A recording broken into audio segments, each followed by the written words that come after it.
tal? ¿Cómo están? Un agrado saludarles nuevamente. Las Cartas sobre la Mesa, un programa que semana a semana le acompaña para entregarle información, análisis, datos, perspectivas distintas para que usted converse en su casa.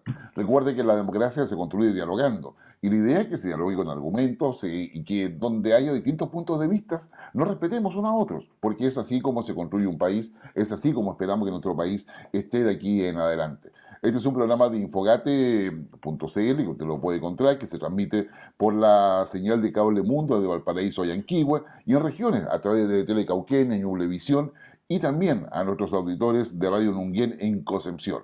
También nos pueden seguir por nuestras plataformas de Infogate, en Twitter, Facebook y YouTube. Y lo puede ver cuando quiera, porque usted lo baja. Aquí, sé yo, no se olvide darle like, como todos dicen. Yo estoy repitiendo lo que dicen todos, que cuando usted ve un YouTube, coloque el like, para que lo pueda ayudar a que más personas tengan acceso a esta información.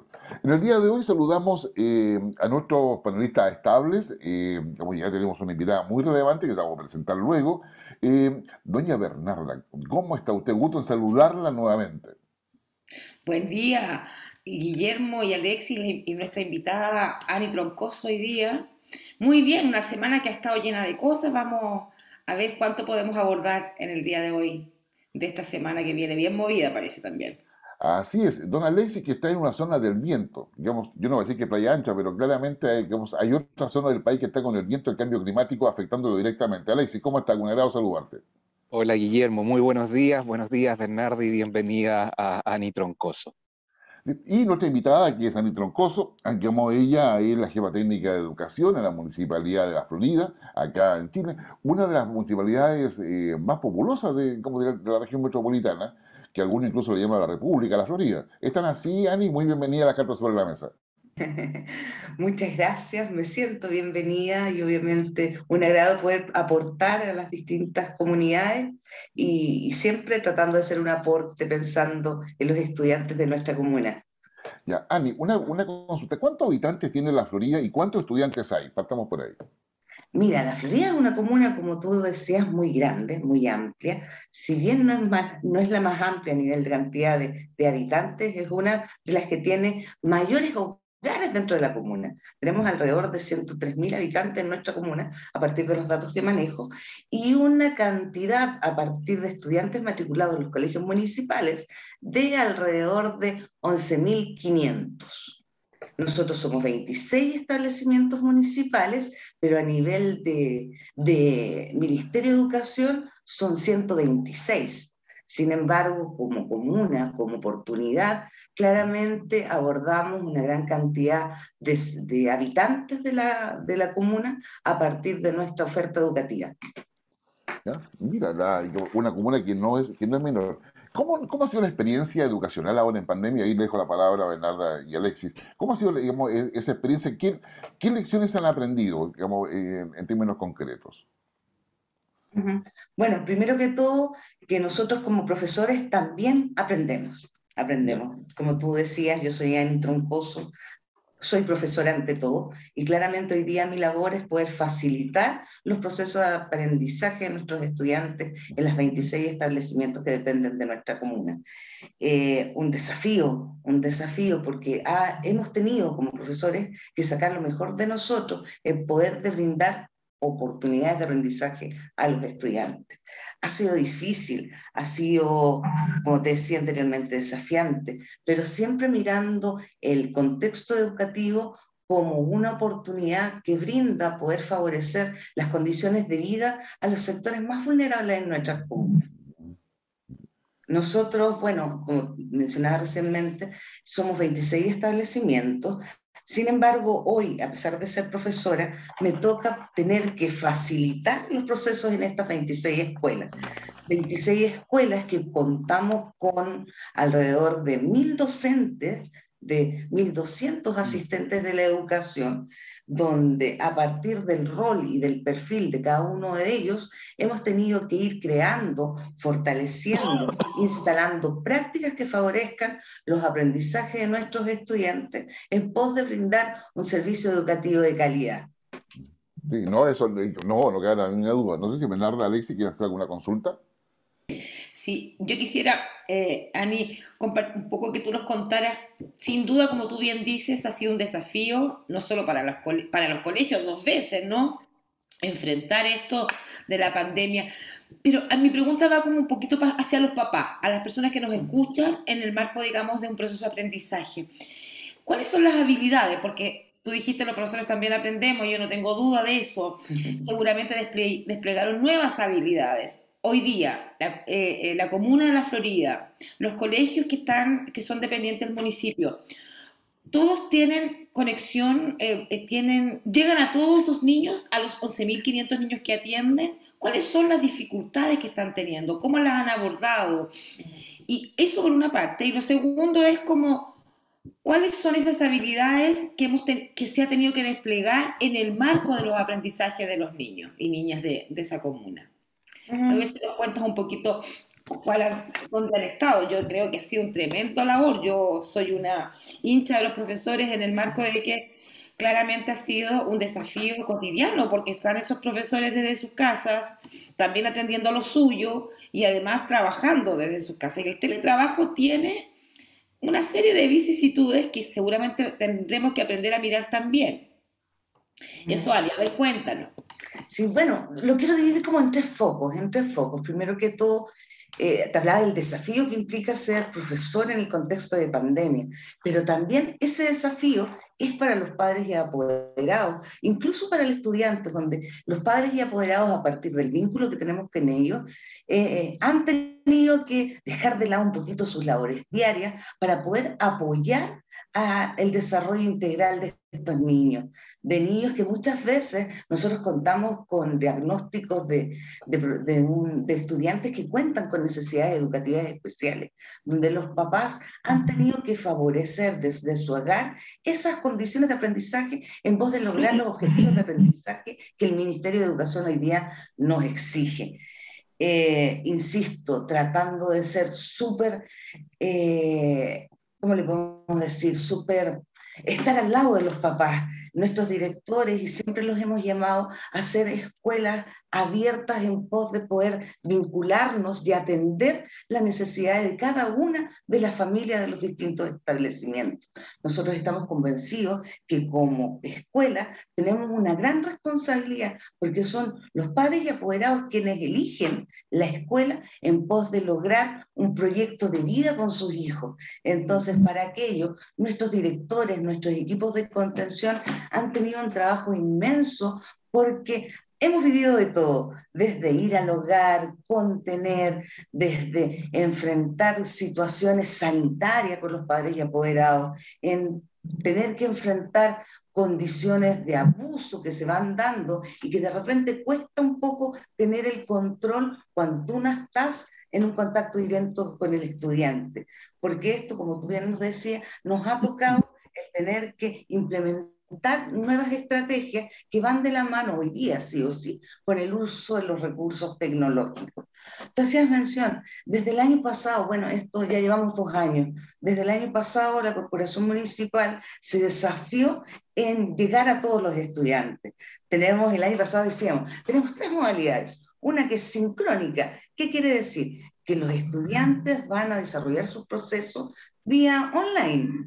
Asincrónica, que los estudiantes van a desarrollar sus procesos de forma remota, es decir, no estando siendo dirigido por un docente. Y la modalidad asincrónica, que lamentablemente nos tocaba implementar por aquellos estudiantes o por aquellas familias que no habían tenido o no tenían la posibilidad de tener el recurso tecnológico.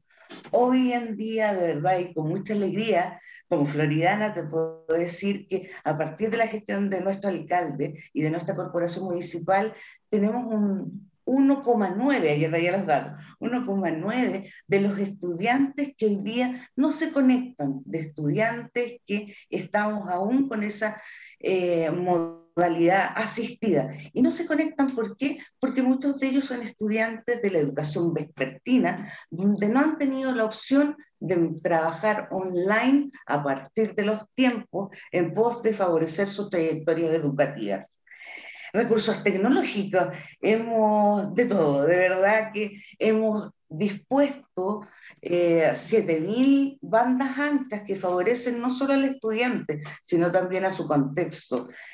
Este año se han comprado 3.700 tablets que van en directo desarrollo, en poder entregar esa oportunidad para que el estudiante esté en línea con sus profesores. Y lo más lindo de todo que nos ha tocado vivir este año, y que a partir del plan paso a paso que nos dispuso el Ministerio de Educación, tuvimos que desafiarnos a la modalidad híbrida que quiere decir que tuvimos que incorporar robots educativos a las salas de clase y que nuestros docentes, en conjunto a un recurso educativo, puedan estar en línea y atender las necesidades tanto de los niños que están en forma presencial y de los niños que por aforo no tienen la oportunidad de estar yendo al establecimiento. Y me hablas también del desafío como docente que nos llamó hoy día a estar capacitando a todos nuestros profesores en aprendizaje basado en proyecto. ¿Por qué? Porque esta pandemia nos llama a todos los docentes, yo creo que a todo el quehacer, a trabajar como equipo, a trabajar como equipo. Yo como profesora de inglés, ¿cómo puedo facilitar el objetivo de aprendizaje de la asignatura de lenguaje? Porque hoy día estamos trabajando con un currículum priorizado. De las 38 horas del plan de estudio, nosotros como Educación Municipal de la Florida estamos trabajando 28. Sin embargo, esas 8 horas yo la trabajo articuladamente a los distintos docentes de manera tal de abordar al niño como un estudiante integral, como un ser humano íntegro. Así que, de verdad, Bernarda, que ha sido un orgullo el poder reconocer, fortalecer todas las competencias que nuestros profesores han tenido que desarrollar, siempre pensando en que son ellos medios facilitadores para poder generar herramientas, objetivos, habilidades en nuestros niños. Ustedes ya están teniendo los colegios presencialidad y Ajá. además dentro del currículum tienen esta presencialidad y el híbrido que le llaman, ¿no? Que está como también a distancia, está con esa simultaneidad de formato de trabajo. Sí, nosotros partimos el 16 de agosto con un plan así, con vamos que se puede, con mucho miedo, de verdad, con mucho miedo, porque de verdad que esta pandemia nos ha llevado a resguardarnos, a cuidarnos, y de repente hay mucha incertidumbre, pero dijimos, vamos, es una oportunidad, y el 16 de agosto partimos con los niveles tercero y cuarto medio, y partimos el miércoles 18 con séptimo y octavo. Partimos bajo la modalidad híbrida, como te decía. Un robot educativo dentro de nuestras salas de clase sigue al docente y esa clase, a partir de un sistema tecnológico, se va entregando en línea a los estudiantes que por aforo no puedan participar de forma presencial. Nuestro plan retorno contemplaba 3 aristas. Primero, voluntario. Nosotros dijimos que todo estudiante que iba o que está yendo a nuestros establecimientos, claramente es una decisión del papá.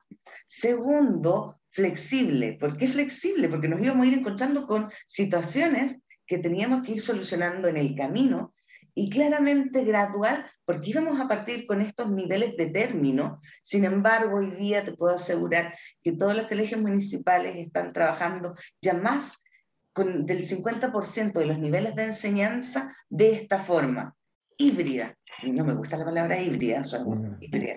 Sin embargo, estamos trabajando de forma semipresencial. Para mí un desafío, yo decía, ¿cómo vamos a realizar la clase de educación física? Pero sin embargo, yo orgullosa de nuestros profesores, en el gimnasio, en el patio, sacábamos los televisores, teníamos a los estudiantes que estaban en la casa, en la pantalla, teníamos a los estudiantes de forma presencial, detrás de la profesora llegando a las que estaban en línea, atendiendo las necesidades particulares de cada uno. Sin embargo, debo reconocer que hemos dispuesto lo mejor de nosotros. Igual se ha contratado más gente a partir de las directrices del alcalde en pos de poder brindar oportunidades que sean significativas para cada uno de los estudiantes.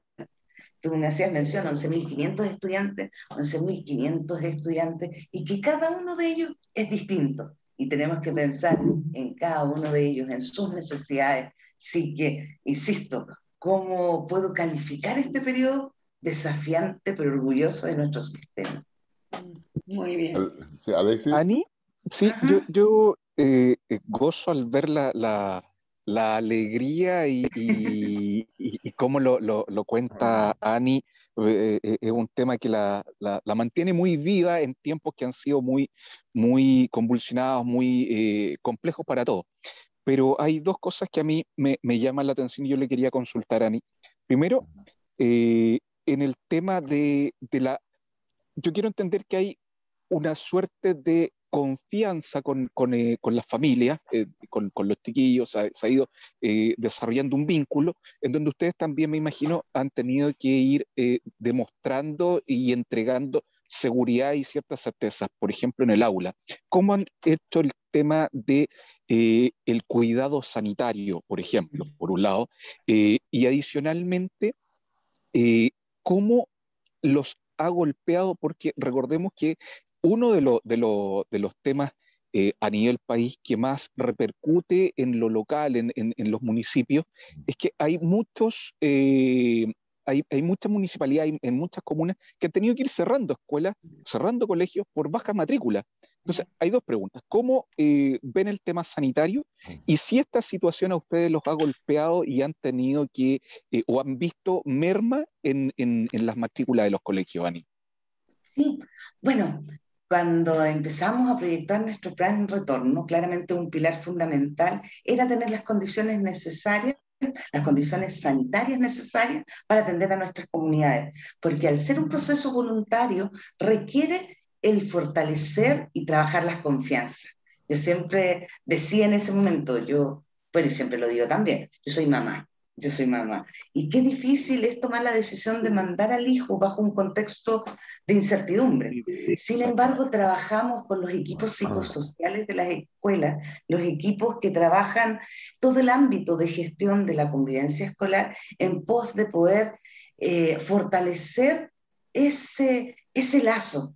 Ese lazo que es tan particular porque estamos convencidos de que las escuelas es el segundo hogar de nuestros niños. Tuvimos que trabajar, Alexis, con muchas cosas. Primero, protocolos del MinSal. Segundo, protocolos del Ministerio de Educación. Me decían, Ani, tenemos que crear los protocolos. Y yo decía, ¿para qué? Si los protocolos ya están creados tanto por el Ministerio de Educación como por el Ministerio de Salud. Entonces, ¿qué hicimos? Fue fortalecer esos protocolos en nuestras comunidades educativas, dando cumplimiento al pie de la letra de lo que uno de estos dice. Tenemos en nuestros establecimientos cabinas sanitizadoras, tenemos en nuestros establecimientos tótem de temperatura. Hemos puesto mucho énfasis en la trazabilidad. La primera semana, que de verdad fue muy desafiante, se nos dio a nivel de corporación municipal. Nosotros somos Corporación Municipal Salud y Educación. Nos vinculamos con el jefe de salud y nos dispuso de médicos a domicilio en terrenos en nuestros establecimientos, simplemente para poder fortalecer esas medidas de autocuidado, no solo con nuestros funcionarios, sino también con nuestros estudiantes y toda persona que ingresara al establecimiento. Porque si bien los aforos hoy día nos permite tener las escuelas abiertas, claramente tenemos que ir haciendo procesos de quién entra, quién no entra, en pos de cumplir con la normativa. Bueno, y también a partir de distintas subvenciones del Estado se nos dio la posibilidad, y se nos sigue dando, de contar con todos los elementos de protección personal que nuestros estudiantes necesitan, como también de nuestros funcionarios.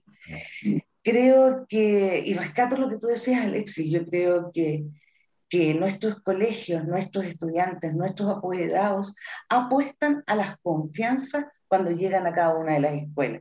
Y esa confianza claramente la tenemos que ir trabajando en el día a día, en el día a día. ¿Por qué? Porque a pesar de ser colegios municipales que todo el mundo dice, wow, la matrícula, en esta comuna tenemos mucha competencia a nivel del sector particular subvencionado como el sector particular, en nuestra comuna y en los últimos 2 años hemos tenido un aumento, si bien no significativo, yo siempre digo, significativo, ¿qué es significativo? Hemos tenido un aumento en la matrícula. Hoy día tenemos exactamente 11.473 estudiantes, pero el año pasado terminamos con 11.300 y fracción.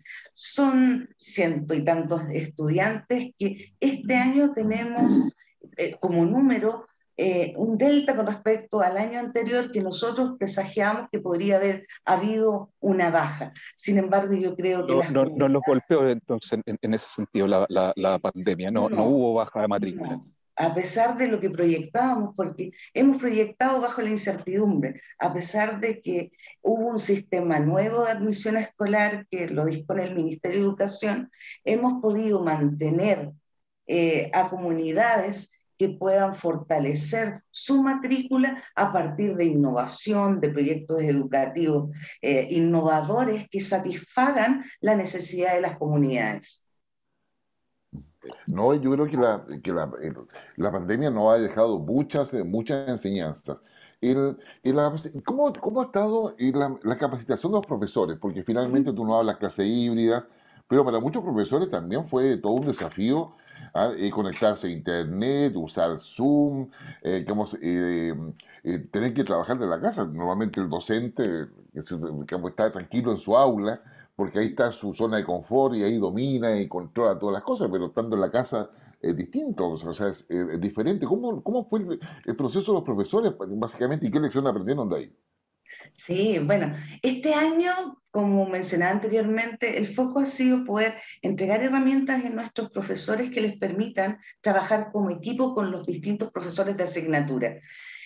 Nosotros generalmente proyectamos a partir de lo que la normativa nos pide, capacitaciones tanto bajo la utilización de los recursos CENSE como también de la subvención escolar preferencial.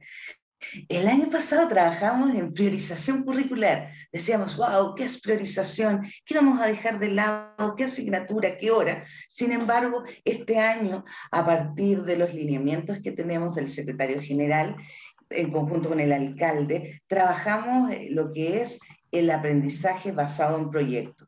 Y es un desafío súper grande porque nos invita a trabajar no como isla. Yo como profesora de inglés no voy a trabajar solo con los profesores de inglés, sino también me dispongo a abordar el aprendizaje de manera integral. Yo siempre digo, nuestros estudiantes son seres humanos integrales. Sin embargo, tú decías, ya, ¿y cómo nos vamos capacitando en el uso de tecnología? Yo quiero ahí dar fe de que muchos de nuestros profesores se han autocapacitado en conjunto a su equipo de docentes de la escuela. Sin embargo, cuando implementamos los robots educativos, trabajamos con lo que es capacitación del uso de esto, como también en Workspace hemos trabajado y en diversas plataformas que nos han permitido tener en pie el sistema. Tú lo decías, ha sido desafiante, no ha sido fácil, no ha sido fácil. Tenemos muchos profesores en nuestra dotación docente que son antiguos en el sistema, son antiguos, como yo, somos viejitos en el sistema. Ya, sin embargo, de verdad que han puesto lo mejor de ellos en pos de poder generar y desarrollar herramientas, competencias que brindan oportunidades a nuestros niños. Me acuerdo de una profesora que llegó como en abril. Me dijo, señorita Dani, le quiero decir algo. Dígame, le digo, profesor, es que todo esto hoy día me ha permitido acercarme a mis nietos. Y yo la miraba y le decía, ¿por qué, profesora? Y me decía, porque ahora mi nieta me enseñó a cómo hacer las reuniones por Zoom. Lo hice todo el año pasado y ahora le mostraba a mi nieta que yo estaba en clase en línea con los estudiantes y al mismo tiempo atendiendo los presenciales. Y le di la cara a esa profesora y te juro que fue una gran satisfacción y emoción, porque fue un proceso no solo como docente, sino un proceso de ella como persona. No, me imagino, yo creo que Para no, nosotros es también. todo un impacto. Sí, no, me imagino. ¿Verdad? Sí, yo quería como en ese marco de los profesores, Ani, porque claro, la pandemia entre todo este proceso horroroso, digo, que hemos vivido como país, como sociedad, como persona, también aparecen estas cosas que son interesantes, novedosas y una alegría también en el aprendizaje, ¿no? Como esto que tú nos comentabas, esta relación de abuela a nieta, cómo se van transfiriendo el aprendizaje de una nieta a una abuela, ¿no? Que uno pensaría tal vez de la linealidad pudiese ser distinto y no lo es. En el aprendizaje tenemos desde la premisa de que todos los seres humanos aprendemos todos los días cosas distintas y que Ujú. nuestras fuentes de aprendizaje están desde el abuelo a la nieta, desde la nieta al abuelo, es recíproco, ¿no? En ese marco de los profesores, ¿cómo está la salud mental de los profesores? ¿Cómo han abordado la temática de licencia seguramente, Ani? ¿No? Que ha sido tema no solo para la Florida, sino para el país en su conjunto. Y al mismo tiempo, ¿cómo ayudamos a los profesores? ¿Cómo ayuda la Municipalidad de la Florida a sus profesores, no solo en lo técnico, pedagógico, sino en esto de contención emocional también? ¿Cuáles son, qué tasa de licencias tienen? ¿Cuántos profesores nuevos? Porque otros están con licencia. ¿Qué pasa ahí? Porque también de alguna manera en esos datos se esconden problemáticas que no obedecen a una comuna en lo particular. A mí quisiera como focalizarte cómo lo abordan ustedes, ¿no? Eh, Bueno, comentarte que tienes toda la razón del mundo. O sea, a pesar de ser un gran desafío que han puesto lo mejor de cada uno, siento que esta pandemia, el mayor daño que nos ha provocado, yo creo que no solo a los docentes, sino a los asistentes de la educación, profesionales, no profesionales, es un daño psicoemocional, donde yo te daba el resultado. Ellos hoy día tienen herramientas, pero han sido procesos duros. En nuestra comuna este año bueno, han habido leyes que han podido favorecer la continuidad del trabajo telemático en los funcionarios que cuentan algunas condiciones de salud, alguna condición etaria y que tengan ahí algunas responsabilidades. Está la ley 20.342 que posibilita a los asistentes de la educación de ellos. Sin embargo, no a los docentes, pero se ha trabajado tanto con el Departamento de Prevención de Riesgo de la Corporación Municipal, como también con las organizaciones, con los sindicatos, dando la posibilidad de que aquellos profesores que realmente tengan una enfermedad y que sea imposible o se exponga demasiado su salud, de no asistir de forma presencial a la escuela. La tasa de salud mental ha aumentado este año, no tengo el número exacto, sin embargo, a partir de la Asociación Chilena de Seguridad, ellos se abordan su tratamiento psicoemocional y en las escuelas tenemos, en todas las escuelas tenemos apoyo psicoemocional que no solo apunta, y este año les hemos un poquito corrido la normatividad, no solo apunta a atender a los estudiantes, sino también que como escuela, que como equipos de trabajo tengan la posibilidad de abordar, me incluyo, de abordarnos como personas. Trabajamos con el equipo también que nos dispone UNAEP de habilidades para la vida, donde contamos con psicólogos, con trabajadores sociales que apuntan a poder brindar oportunidades de aprendizaje. Sin embargo, también le hemos pedido y hemos consensuado de poder abordar a los profesores en los consejos técnicos con distintas instancias que les permitan a ellos dar a conocer el cómo se sienten como personas. Okay. Eh, bueno, hay algunos colegios que lo hacen de mayor fuerza y el director, depende mucho del liderazgo del director. Sin embargo, desde nuestra casa central o de nuestra organización, siempre estamos pensando no solo en los estudiantes, si bien el foco es, sino también que estén las condiciones necesarias para que nuestros estudiantes se desarrollen. Y la principal condición es el docente, y un docente que para este gran desafío tiene que tener sus competencias, sus habilidades y sus herramientas saludables en pos de poder brindar aprendizaje. No, gracias, Ani. La verdad es que dan ganas de seguir conversando contigo. Además, coloca mucha pasión y transmite mucho ánimo y mucha actitud. Y la verdad es que Es le que me agradecemos encanta, yo muchísimo. siempre digo, yo soy profesora, me siento orgullosa de ser parte de este equipo de trabajo de la Corporación Municipal. Estoy tan feliz, les voy a contar un secreto. Estoy tan feliz, ayer me tocó asumir una iniciativa del alcalde, me informa el secretario general, que este año vamos a atender ahora, noviembre y diciembre, a todos nuestros niños de cierta edad etaria que son parte del programa de integración, les vamos a dar la posibilidad de tener hipoterapia. Mira, Hipoterapia.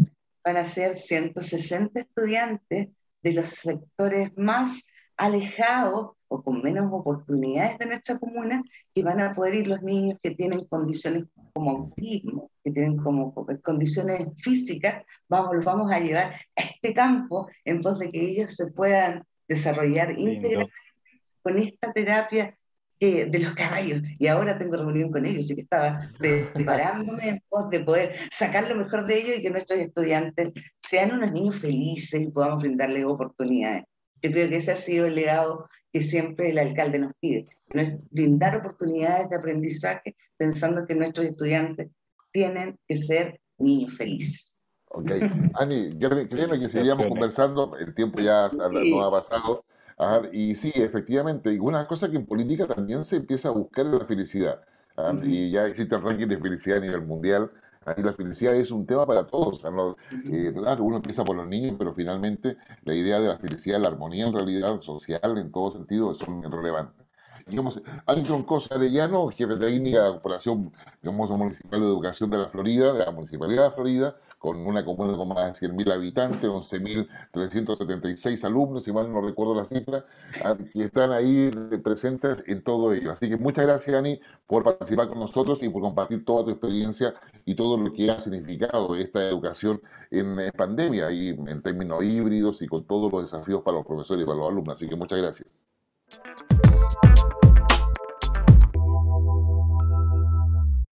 Ya estamos de regreso a la carta sobre la mesa, un programa que quiere que usted dialogue en su casa. En el primer bloque hemos estado conversando de educación, lo que significa, con quien Ani Trucoso, que es la jefa técnica de educación de la Municipalidad de la Florida, que nos ha explicado todo lo que eso ha implicado para los alumnos, para el municipio, para los docentes particularmente, y poder brindar una educación desde el punto de vista municipal, que es distinto o es complementario a lo que hace el colegio subvencionado particulares que también están en esa comuna, pero desde el punto de vista del municipio probablemente mucho más demandante. Y con todo ha aumentado la matrícula, nos contaba, y eso es muy bueno.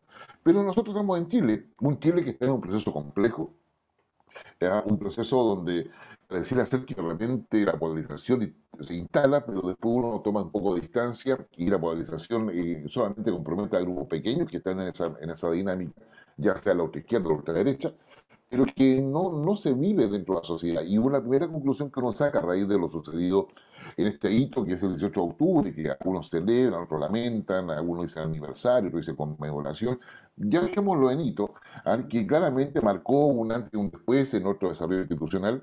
Y en ese hito lo que es relevante es que la violencia se mantuvo, pero focalizada en saqueo, vandalismo, pero no hubo masividad.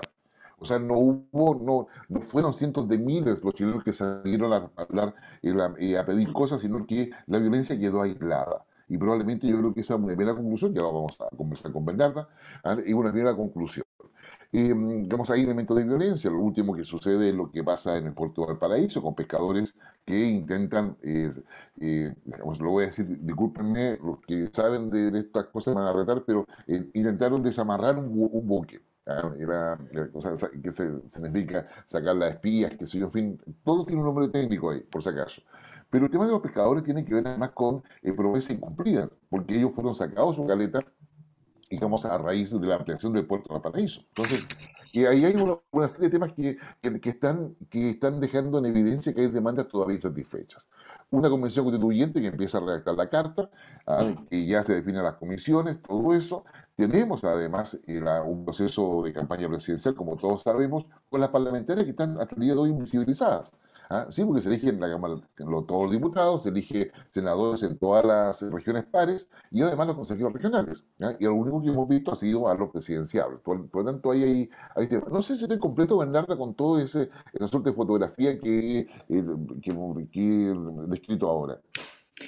Es un escenario bien amplio, ¿no? Porque efectivamente estamos viviendo como país, como tú bien dices, harto movimiento, diría yo, ¿cierto? Como todas las semanas tenemos cosas nuevas. Bueno, y esta semana comenzó o se inició la semana con la conmemoración de un 18 de octubre, a 2 años del gran estallido social que vivimos como país, ¿no? Y ahí tú haces indicaciones acerca de la expresión de la violencia. Yo quisiera como centrarme, no obstante, justamente por el análisis que tú haces, que fueron más focalizadas, ¿no? Es ¿por qué se expresa de esa manera? ¿No? Yo tal vez en ese contexto quisiera como compartir con nuestros auditores que el 18 de octubre del 2019 marca un antes y un después en Chile. Pero la gran demanda, que si uno tuviera que sintetizarla, ¿no? Está en el marco de la desigualdad, ¿no? Chile es un país desigual, ¿no? Donde las oportunidades no están para todos igual y por lo tanto el pueblo de Chile demandaba esta desigualdad, porque era abismante en todo tipo de acción, ¿no? En lo social, ¿no? En el acceso, en dignidad de trato, o sea, claramente abarcaba el espacio total de, el espacio social donde nosotros habitamos. No obstante a eso, creo que es relevante tal vez pensar que la respuesta que hubo a ese evento, que si uno hace una síntesis muy rápido, ¿no? Es un proceso constituyente de una convención constitucional, que el mismo 18 de octubre, a 2 años después, inicia su proceso de escritura en eso que para la gente estamos todos tan esperanzados, a lo menos yo me sumo en eso. Entonces uno diría que a 2 años de la gran revuelta popular, lo que hay hubo una respuesta. La respuesta a lo político fue la Convención Constitucional, porque también aparte de la demanda de dignidad, había demandas de un nuevo orden que nos rigiera como país. Entonces, hay una respuesta a lo político desde la Convención, pero no hay respuesta aún a otros dos ámbitos importantes, a lo económico por una parte y a lo social, diría yo. O sea, hoy día, porque aquí los datos lo demuestran, no lo digo yo. Mira, piénsalo desde el punto de vista económico, lo que implica es el sueldo mínimo no ha subido, ¿no? Los bancos han tenido una ganancia. Esta semana tuvimos noticias de cuánto la banca ha ganado, sobre todo algunos bancos más popular o de más acceso que tiene la gente, de 1.900 millones diarios. Esto es un escándalo, ¿no? En la ganancia. La banca de alguna manera se ha beneficiado de la pandemia a costa de todas las personas que pueden acceder ahí, que tiene que ver con préstamos, con cuentas corrientes, con la relación bancaria que se tiene entre el individuo y ese ámbito de relación. Lo tercero tiene que ver con que los privilegiados siguen estando privilegiados, ¿no? Entonces, de alguna manera uno dice en lo social no ha habido una respuesta. En lo económico tampoco ha habido una respuesta. Entonces, por otro lado, el IFE, la discusión, el cuarto, eso nos une con el cuarto retiro, ¿no? Entonces yo creo que ahí hay un tema, yo intento más que de describir el fenómeno, que yo creo que es muy importante hacerlo, intentar comprender los elementos de causa y no solo focalizarme en los efectos de que están ahí. Sin duda la violencia hay que condenarla, ¿no? Porque las relaciones son humanas, yo entiendo que la gente puede dialogar, no obstante aquí creo también que es tanta la desigualdad, ¿no? Que tiene expresiones distintas. Y bueno, y como tú bien dices, yo me quiero quedar con la cantidad de gente que fue, que se manifestó pacíficamente y que hubo focos. Pero también aquí hubo otro elemento, Guillermo. Respecto solo de 18 de octubre, aquí la fuerza pública no actuó con la fuerza, con la vehemencia que debió actuar, algo pasó ahí, hay comentarios distintos, ¿no? Un senador dijo ya que no actuaron, lo de Puente Alto es muy raro, ¿no? Por un lado a una comisaría y en diagonal está el registro civil. Es muy raro todo eso. Entonces yo creo que aquí hay cosas que necesitamos explicación, ¿no? Necesitamos explicación también de cosas que pasaron el propio 18 de octubre del año 2019. Todavía no sabemos que quemó el metro en Chile, ¿no? Eso es muy... Entonces, mientras no haya respuesta de espacios institucionales que deben darla, aparecen signos de interrogación, aparece la duda. Y yo creo que aquí es relevante que en este momento de pandemia, de post-estallido social popular, necesitamos certezas. Y aquí la institucionalidad está obligada a otorgarla, porque es quienes ejercen los poderes en este instante. Yo me quedaría por ahí con 18 de octubre, Guillermo, y con respecto a la temática justamente de la violencia que tú dices que es relevante, yo creo que es importante mirarla, pero es importante mirar también las causas que pudiesen estar originándola. No, yo creo que ahí hay mucho que decir a ese respecto, primero porque, como tú bien decías, desde el punto de vista político, la respuesta institucional que se ha querido dar ha sido una nueva constitución, desde el punto de vista digamos, económico, hay un pendiente todavía respecto a cómo se va a generar esa reconstrucción económica o esa recuperación económica y cómo se va a generar esa disminución de desigualdad. Hay que recordar, para quienes nos ven y nos siguen, de que, y esto con información del Instituto Nacional de Estadística, toda persona que gane sobre 1,5 millones de pesos mensuales está en el, digamos, en el 15% más rico de la población. Claro. O sea, estamos diciendo que el 85% de la población está ganando menos de 1,5 millones.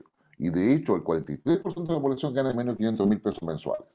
O sea, es decir, y eso es lo que se refiere, cuando habla de una desigualdad, en términos de que, claro, porque si yo le digo a una persona que gana 1,5 millones que usted es una persona rica, me va a decir que no lo es, o sea, tiene que pagar deuda, tiene que pagar acá, tiene que hacer una serie de cosas. Entonces, pero esas personas no entienden que hay personas que están con 500.000 pesos y que tienen que sobrevivir, que era un poco lo que se decía hace unos años atrás, de hecho, en este gobierno. Claro, se hacía la estadística por el ingreso familiar. Mientras más personas viviesen en una casa y que cada cual aportaba, el ingreso familiar iba subiendo. Claro, si habían 4 personas trabajando, eran qué sé yo, 2 millones de ingreso familiar, pero entre 4 personas sin contar los niños. O sea, entonces claramente ahí se falseaba un poco lo que es la realidad. Bueno, y eso nos llevó a Mañalich en su minuto a reconocer de que no sabía que había gente hacinada viviendo en Santiago, por ejemplo, que fue ese diálogo que tuvo con Felipe Alessandri en su minuto. Entonces, yo creo que aquí hay temas sociales que todavía hay que enfrentar y hay que desarrollar. Yo de ahí lo positivo es que creo que en forma transversal se condena la violencia, se requiere mayor transparencia, sin lugar a dudas. Digamos, afortunadamente las cosas ha ido ha costado, pero han salido a la luz varios temas. Y la justicia tiene que ser coherente en términos de lo que se espera de ella y tiene que actuar en ese sentido. Ahora, yo creo que en este sentido, Bernarda, un tema que va a revolver bastante el esquema va a ser la acusación constitucional contra el presidente Piñera. Absolutamente. ¿Cómo lo ves tú eso? Yo creo que el gobierno, bueno, primero decir que este gobierno terminó hace rato, ¿no?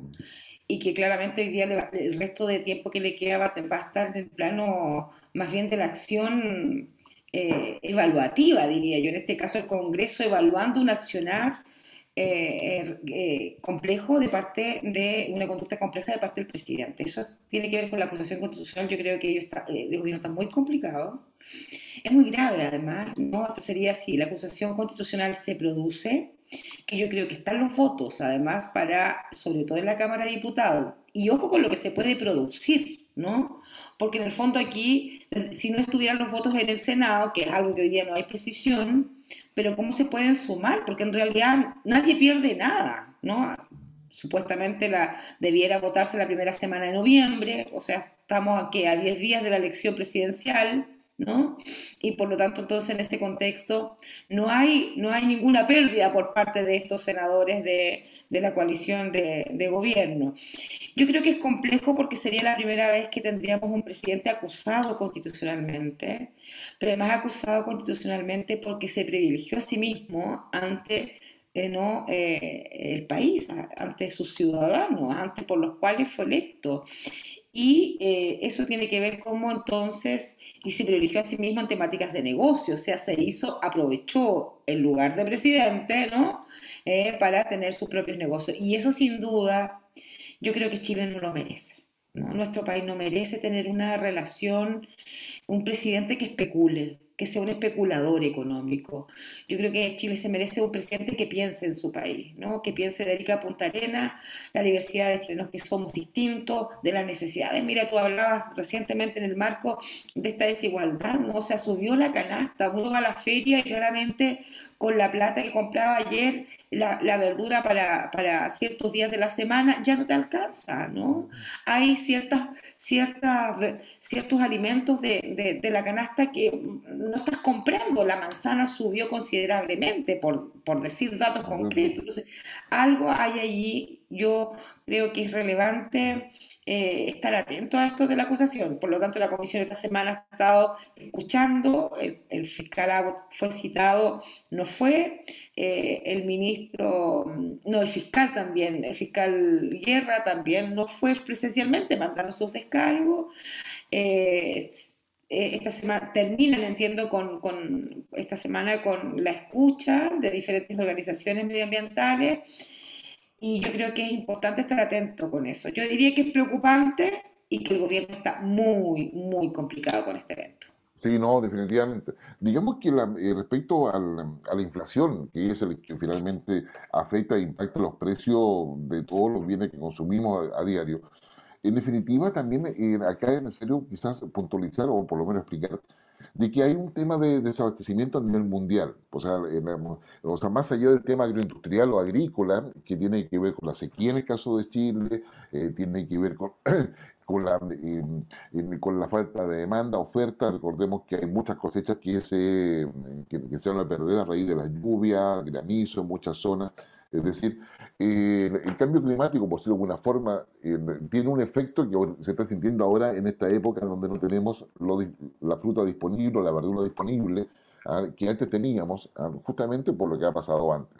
Pero ahí hay un tema, pero además también hay muchos agricultores que han dejado de plantar. Entonces ahí hay un tema de cómo se hace el diseño de todo eso. Pero a nivel global, y yo le paso el dato, porque para que usted sepa, hay problemas con los containers, hay escasez de containers, hay problemas en las fábricas. Por ejemplo, si usted que le gusta comprarse ropa, qué sé yo, de determinada marca y que la maquila se le llama a cuando tú ensamblas ropa, por ejemplo, o ensamblas algún producto que viene de las partes de varios países y tienes un país que lo arma. Bueno, ese era Vietnam. Y Vietnam está ahora en cuarentena completa, por lo tanto no está produciendo mucha ropa de marcas. China igualmente ha bajado su producción. Y a nivel global hay un tema de desabastecimiento y hay un problema con las líneas logísticas que trasladan las cosas de una parte a otra. Acá en Chile, por ejemplo, digamos, una línea logística para nosotros fundamental es en la marítima, por ahí nos llega más del 90% de lo que consumimos. O sea, si usted se fija y va a comprar a cualquier parte, verá que tenemos muchas cosas importadas. Bueno, todo eso llega por mar, de partida. Entonces, yo creo que acá hay todo un tema que se está sumando lo que pasa a nivel mundial. Yo el otro día estaba en una conferencia y le decía, mire, el tren del mundo sigue avanzando. El tema está en que antes nosotros estábamos arriba del tren y ahora estamos en la estación. Es que, Ah, no, pero el tren del mundo sigue avanzando y es necesario entender de que el mundo está avanzando a pasos agigantados. Entonces, ahí es donde uno quisiera, por lo menos desde mi punto de vista, es que la Convención Constituyente mire para el mundo, porque, digamos, si nosotros resolvemos, es como si tú dijeras, mire, ¿sabe qué? Me quedo en mi casa, tengo todo solucionado en mi casa, tengo todo tranquilo en mi casa, pero sé que no te enteraste qué es lo que pasó afuera, qué es lo que está. Y en el caso de Chile necesitamos mirar lo que está pasando afuera. Y ahí tener una mejor perspectiva para poder enfrentarlo, porque de lo contrario, el futuro se nos va a hacer muy, muy, muy difícil, Bernardo. sí. Sí, yo creo que en eso tú tienes mucha razón. El mundo hoy día está, que los problemas que tiene Chile también son problemas mundiales, uno podría decirlo, ¿no? Tal vez en ese contexto. Cambio climático es un temazo Sí. donde claramente tú tienes toda la razón. Nosotros debemos abordar esos temas porque van a ser temas finalmente que van a tener un efecto en nuestras vidas cotidianas. Y en ese sentido yo agradezco que la Convención Constitucional tenga una comisión, por ejemplo, que nos va a hablar de medio ambiente, de modelos económicos y de desarrollo, que no es menor como nuestro país. Y justamente por eso que tú decías que son fenómenos mundiales, ¿no? El tema de la economía, nosotros somos una economía sensible a China, China está pasando por un tema económico tremendo también donde la pandemia viene a acentuar esas dificultades. Entonces, tal vez esa es una explicación interesante como fenómeno de lo que es el cuarto retiro, porque la inflación en Chile no está producida por el cuarto, no la va a producir el cuarto retiro, ¿no? Va a ser una variable más, tal vez, ¿no? Y eso habrá que mirarlo, pero claramente tiene que ver cómo está el comportamiento económico, cómo somos sensibles, tal vez, al comportamiento económico mundial, sobre todo al chino. Y yo creo que ahí es importante decirlo a nuestros auditorios porque se nos dice a veces fácilmente que si retiramos o que si retira, si se lleva efecto, es como que este país se va a ir como a la quiebre económico. Y yo creo que puede ser una variable, ¿no? Hay que mirar cuánto pesa, cuál es la incidencia, cómo ha incidido en esa inflación los otros, ¿no? Retiros, de modo que podamos tener una mirada más bien de información y no de empezar a asustar a la gente, ¿no? Yo creo que ya el momento es muy complejo, es muy sensible, que además hay carencias, porque las hay, O sea, decirte que en este país nosotros los índices de desnutrición, ¿no?, que tenemos hoy día, han aumentado, ¿no?, considerablemente, no los teníamos desde los años 70 y 80, ¿no? Entonces, algo pasó acá. Y eso es desnutrición infantil. Eso implica entonces que tenemos niños que no están nutriéndose en el marco, digamos, de las necesidades de su propio desarrollo. Y eso es grave para nuestro país. No solo es grave, sino que debe ser una preocupación número uno, ¿no?, en relación a cómo resolvemos los temas de, de sobrevivencia finalmente diaria, ¿no? No, la verdad que es todo un tema y ahí eh, no sé, hace falta, yo diría, una conducción política en el país. Definitivamente, digamos, probablemente una mayor crítica que va a tener Sebastián Piñera es su carencia en la conducción política del país cuando efectivamente esa era muy necesaria. Que Y fue muy raro esto, además, Guillermo. Fíjate que el 18 de octubre, después, como el día después, ¿no?, el gobierno salga diciendo que la culpa de todo esto lo tienen dos candidatos presidenciales. Es como, ya dejó de ser, así escuché algunos y leí en otros lugares también, que me parece interesante como el concepto, dejó de ser echarle la culpa a los gobiernos anteriores. Ahora le echa la culpa a los gobiernos que vienen. O sea, una cosa muy rara esto de que no se asuma una cuota de responsabilidad, de que el ejercicio de la fuerza pública y su accionar depende del Ministerio del Interior. Ahí hay autoridades, algo pasó ahí y yo creo que nosotros necesitamos explicación de eso, ¿no? O sea, porque los chilenos no somos personas que no leemos, que no nos informemos, ¿no?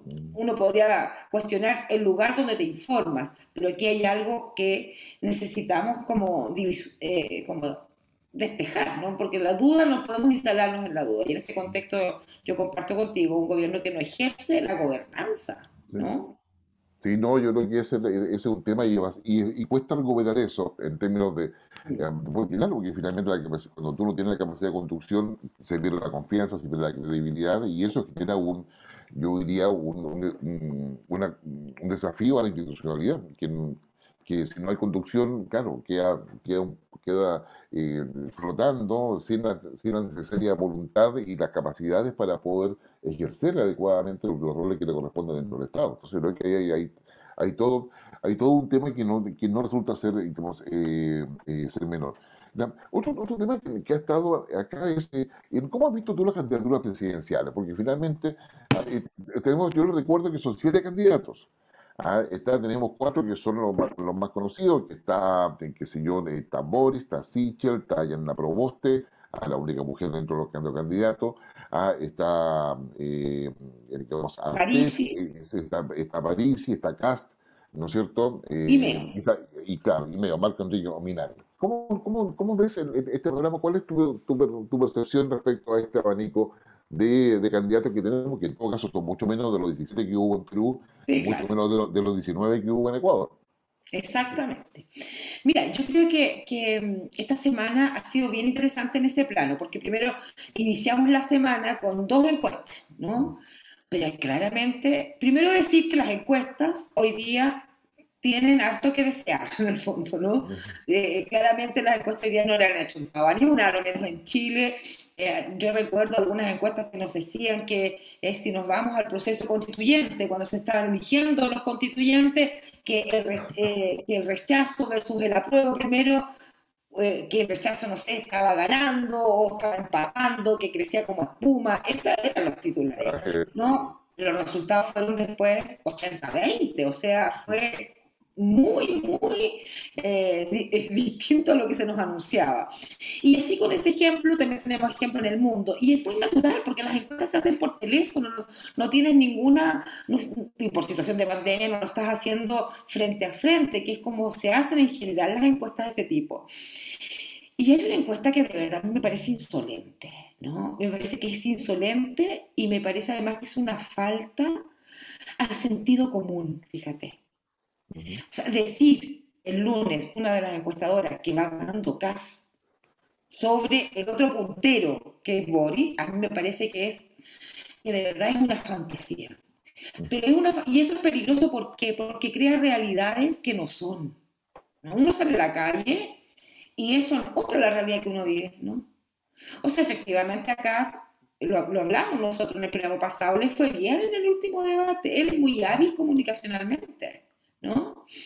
En el primer debate, porque en el debate pasado también se enojó, y sabemos nosotros que el que se enoja pierde, ¿no? Y que además tiene una serie de propuestas que no hacen sentido en el sentido común, valga la redundancia, ¿no? Se dice inclusivo y no es inclusivo, ¿no? Tiene ahí diferencias en temas de migración, en temas de diversidad, en temas, digamos, de cómo abordamos, ¿no?, la dificultad, incluso lo que hablábamos en el momento anterior, la violencia, ¿no? O sea, hay un modo distinto. Aquí lo relevante, creo yo, que nuestra ciudadanía se enfrenta con cada uno de los candidatos presidenciales, son 7, por tanto son 7 programas, son 7 proyectos, ¿no?, de desarrollo para el país distintos. Y frente a los temas, yo creo que convocaría a eso a los ciudadanos hoy día. Vayan a leer los programas, busquen, ¿no?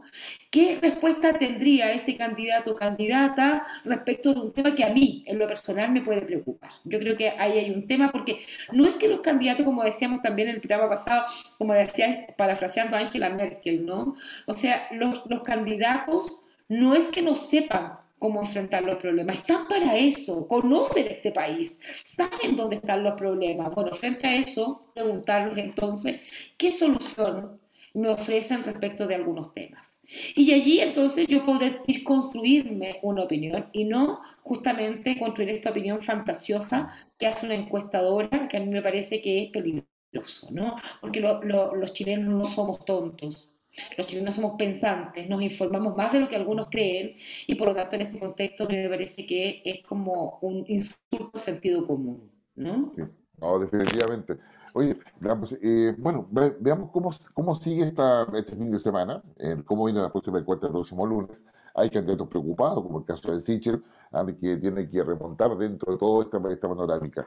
Y la verdad que, oye, se nos ha pasado la hora volando. Fíjate que yo voy a hacer una apuesta contigo aquí, así como públicamente. ¿Ya? Yo no creo que Sichel esté en el suelo, como dicen. Y tampoco creo que Kast esté ganando todo lo que tenga que ganar, porque aquí hay un análisis mayor que hay que hacer Ah, sí, yo estoy respecto de la totalmente. derecha en sí misma. Entonces, yo creo que Sichel va a ser el que va a pasar a la segunda vuelta. Sí, Puede estar mermada su votación, lo que tú quieras, porque efectivamente han habido situaciones en las cuales va a estar mermado. Pero yo creo que va a pasar él y el candidato Boric a segunda vuelta. Esa es mi apuesta, sí. ¿no? Y eso es mi apuesta de acuerdo a cómo se ha comportado la votación. Y la última votación es la de, y es donde tuvo un 52% de votantes, porque a mí me preocupa ese 48% que no está votando, que fue en la elección convencional. Ahí hay datos que Sí. trabajar, ¿no? Entonces también la derecha tiene un nicho, ¿no? Yo creo que la derecha en sí misma es un análisis de la derecha. Si ganara Kast, hay cosas que pasarían allí, ¿no? Y yo creo que son cosas que no están pasando. No, no están pasando. Entonces también como hacer análisis un poquito más fino, ¿no? Yo creo que efectivamente no es el mejor candidato, uno podría decir, está con altas dificultades, pero de ahí a que esté derrotado, yo No. tengo mis claras dudas, te fijo. Sí. No, yo creo que también creo que mucha gente coincide contigo, en el sentido de que hay se ha inflado, digamos, artificialmente la figura de casa. Hay personas que desean polarizar el país, pero yo creo que tal cual pasó el 18 de octubre, la masividad no fue a la calle, las demandas siguen vigentes, siguen presentes, pero creo que hay un tema central acá de que se quiere estabilidad, se quiere tranquilidad, se quiere que haya candidatos que den gobernabilidad, y creo que eso, ojalá lo construyan y lo convenzan a todos, y lo que tú decías y le sugerías, vayan a leer los programas. No Mm. se dejen llevar por lo que dicen los memes y todo ese tipo de cosas. Lean los programas, los temas que a cada uno le importa o que nos interesa. ¿Ah? Basta que coloquen en el computador el apellido de cualquiera de los candidatos y lo va a llevar a la página donde tienen su programa. Así que, digamos, Bernarda, un agrado como siempre poder compartir contigo este programa. Gracias a ustedes, a todos quienes nos siguen por toda la señal de Cable Mundo desde Valparaíso y Yanquihue, y en región, en Telecauquén, en Ulevisión, y Radio Nunguien en Concepción, y por todos quienes nos ven ya sea en vivo o por nuestra plataforma de Facebook, YouTube y Twitter. Así que Bernarda, será hasta la próxima semana. Que tenga buen fin de semana. Cuídate mucho. Igualmente usted cuídense y acuérdese, hay que cuidarse. El COVID todavía está vigente. Y lo otro, Así es. converse, dialogue, porque dialogando se construye democracia. Créame que es así.